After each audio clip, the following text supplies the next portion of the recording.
get off with a lesser offence.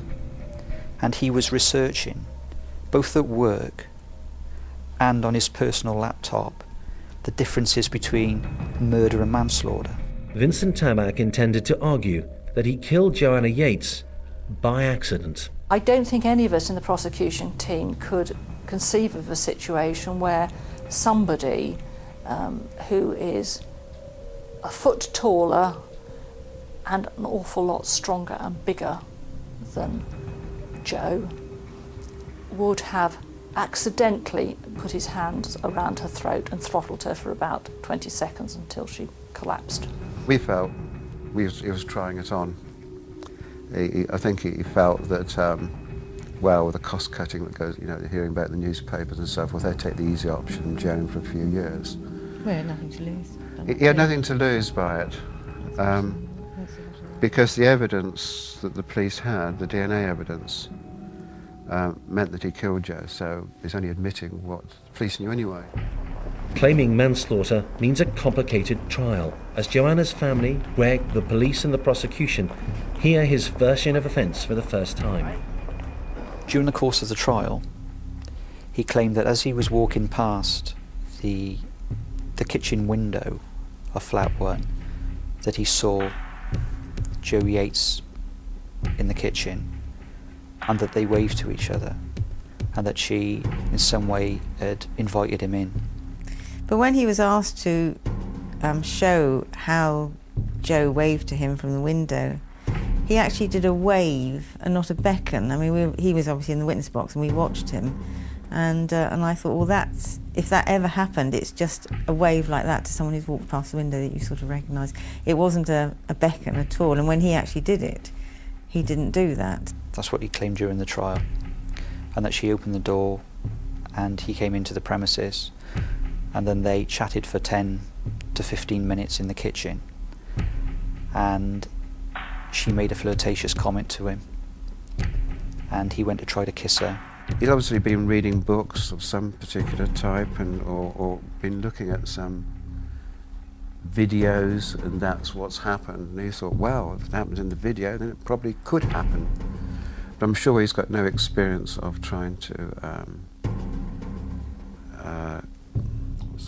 socially interact with women or females, or at that level. I don't think so. He says she didn't like what he was doing. She screamed. In order to stop her, he put his hand over her mouth. When he took his hand away, she screamed again, and it's then that he replaced his hand and he strangled her. As he claimed he didn't intend to kill her. He claimed that he panicked. But they weren't the actions of somebody that was panicking. His defence that it was a failed pass gone wrong, that he'd unintentionally killed Joanna, was to be put before the jury. Was it manslaughter or murder? Any trial, when you're waiting for the particular homicide, murder trial, when you're waiting for the verdict of a jury, then your heart starts racing. You have a knot in the stomach whilst you're waiting for that verdict.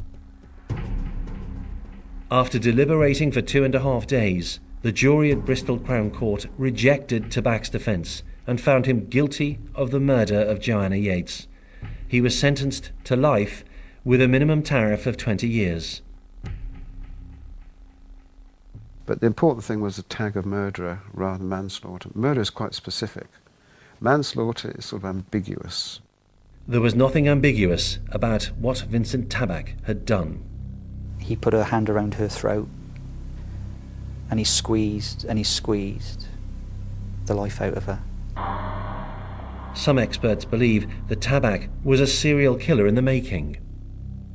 He does present a very unusual profile to be a one-offence killer.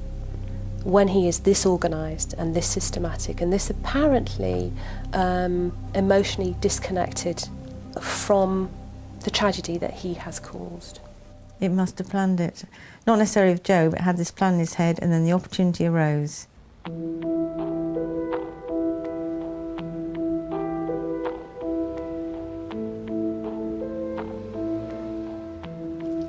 Joanna planted a mini garden outside her flat in Canning Road. One resident still tends to the flowers and herbs that she will never see. She was just a lovely girl. We could spend time together and not talk and be really happy, or just chatter away. And I do miss her.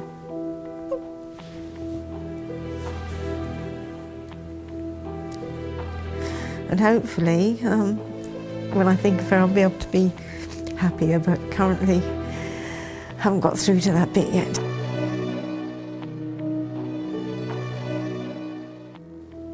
Our grief really is towards what was taken away from her, not what we've lost, but what was taken away from her. Because she put a lot of sacrifices to achieve what she had done. And I just wish that she had a chance to sort of reap the benefits of what she put together. She was a delightful girl, an absolute delight, and it's very difficult to think that you're never going to see this person, you're never going to hear this person's voice, and all that you've got to remember them by is what exists at the moment. There's nothing for tomorrow. And that's very difficult. I think she'd always say to anybody who had any problems, it'll be fine. And that was it, it'll be fine. Yeah. That's all that I think most people needed to hear from Jo. They had confidence that it would be fine, it'll be all right. Yeah.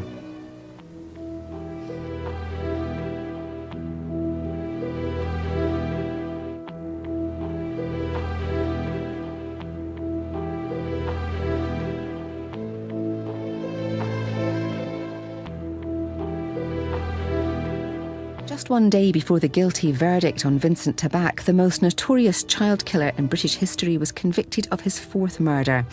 Taggart's John Michie opens the file on Robert Black, new and exclusive to CI next Thursday night at 9. Next, To Catch a Predator.